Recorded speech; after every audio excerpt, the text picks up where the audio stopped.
बंधुवर जय सीताराम। मैं एक निवेदन करूंगा आप लोगों से। देखिए, नित्य प्रति की भांति मैं आज भी आप लोगों को अपने मन की बात बताने का प्रयास कर रहा हूं और उम्मीद करता हूं कि आप मेरी इस बात से सहमत होंगे, और नहीं भी यदि सहमत होंगे तो सोचने पर थोड़ा सा आप विचार करने पर आप विवश हो जाएंगे। विचार जरूर करना है आप लोगों को कि मैं कह रहा हूं तो ऐसा क्यों कह रहा हूं। छोटी छोटी बातों पर हम भोली भाली जनता को इधर उधर बरगला देते हैं। कभी किसी को जाति के नाम पर, कभी किसी को धर्म के नाम पर, संप्रदाय के नाम पर, प्रांतवाद के नाम पर, रंग के आधार पर हम आपस में बांटने का प्रयास कर रहे हैं।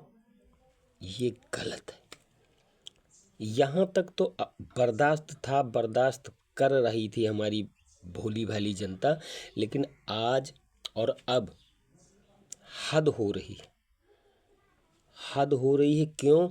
क्योंकि कुछ राजनेता जो अपनी भ्रष्ट राजनीति के चलते हमारे इष्ट को, हमारे देवताओं को, हैं जिनको हम पिता तुल्य, माता तुल्य, यानी अपने माँ बाप के बराबर पूजने का प्रयास कर रहे हैं और पूज रहे हैं। हमारे पूर्वजों से हमारे देवी देवताओं को पूजा जा रहा है, उन पर उंगली उठाई जा रही है। हमारे संत महापुरुषों पर उंगली उठाई जा रही, टिप्पणी की जा रही। गलत बात है, ये गलत बात है। देश की जो जनता है कहाँ तक चुप रहेगी? चलिए एक छोटा सा उदाहरण दे रहा हूँ कि मैं हूँ और मेरे सामने कोई भी व्यक्ति मेरे पिताजी को भला बुरा बोलेगा तो क्या मैं खड़े खड़े उस चीज़ को सुन पाऊँगा? और यदि सुन भी लूँगा तो ये क्या है? मेरी कायरता है। और कायरता ही नहीं बल्कि मेरी नपुंसकता है कि मैं अपने ही सामने अपने जन्मदाता को, अपने इष्ट को भला बुरा कह लेने वाले की बातों को सुन रहा हूँ, सहन कर रहा हूँ।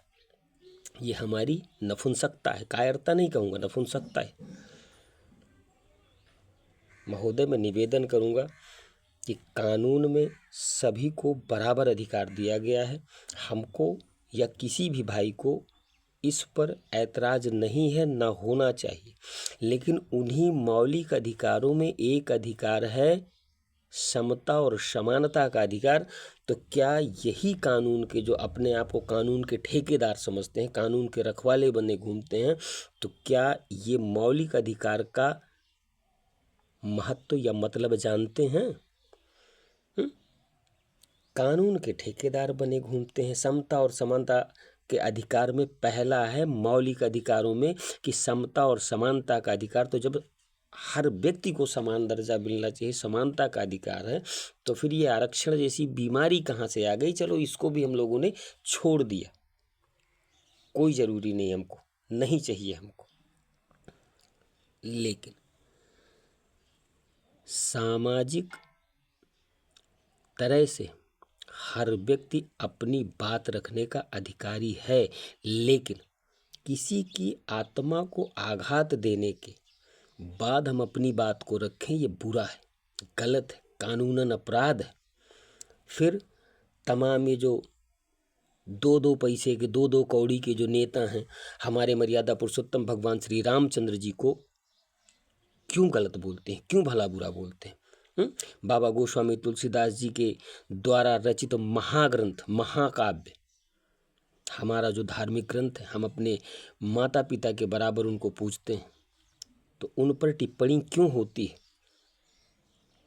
ऐसे नेताओं पर अंकुश क्यों नहीं लगाया जाता? कानून क्या उसके लिए कानून नहीं? उन लोगों के लिए कानून नहीं है?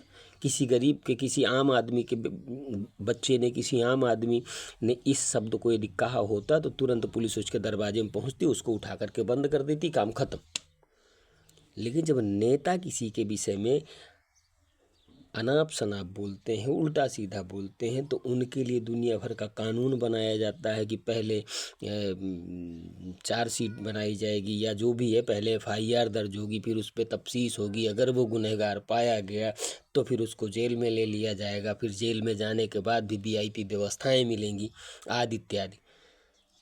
ये कहाँ का न्याय है, कहाँ का राजनीति है, कैसी कौन सी पुस्तक है आप लोगों के लिए जो अलग से बनी हुई है, कौन सा कानून है जो अलग से पारित कर दिया गया है आप लोगों के लिए। बंधुवर एक चीज़ बताऊं, हालांकि मैं भड़काऊ कोई चीज़ नहीं बोल रहा हूँ, मैं केवल न्यायोचित बात करने पर आज मजबूर हो गया हूँ कि मुझको बोलना पड़ रहा है। अभी तक मैंने ऐसा कोई भी वीडियो नहीं डाला जिसमें आप लोगों की बातों को भला बुरा मैं सोच सकूं।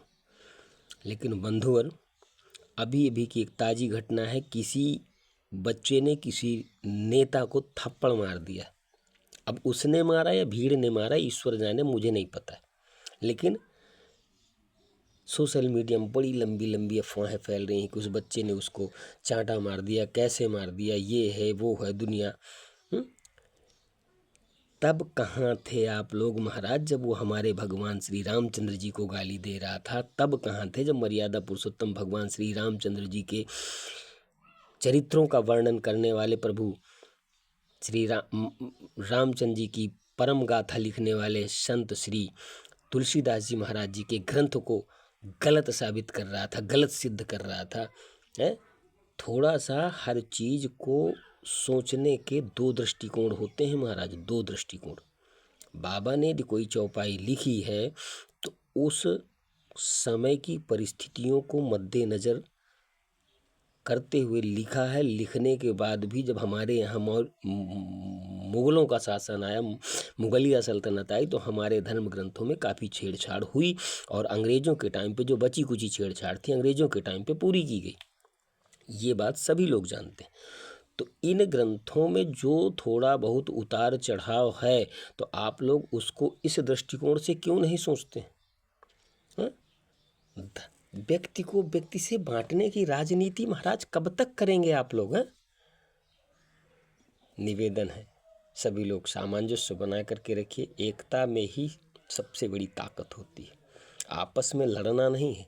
इन राजनेताओं के चक्कर में मत पड़िएगा। हम सब एक हैं और जब एक हैं तभी नेक हैं। निवेदन कर रहा हूँ, नेताओं के चक्कर में मत पड़िए, क्योंकि जिनकी नीयत ही नहीं है, जिनकी नीयत खराब है, वही नेता है मेरे हिसाब से। बाकी राम जी की मर्जी, प्रभु की मर्जी, आपकी मर्जी। जय सिया राम।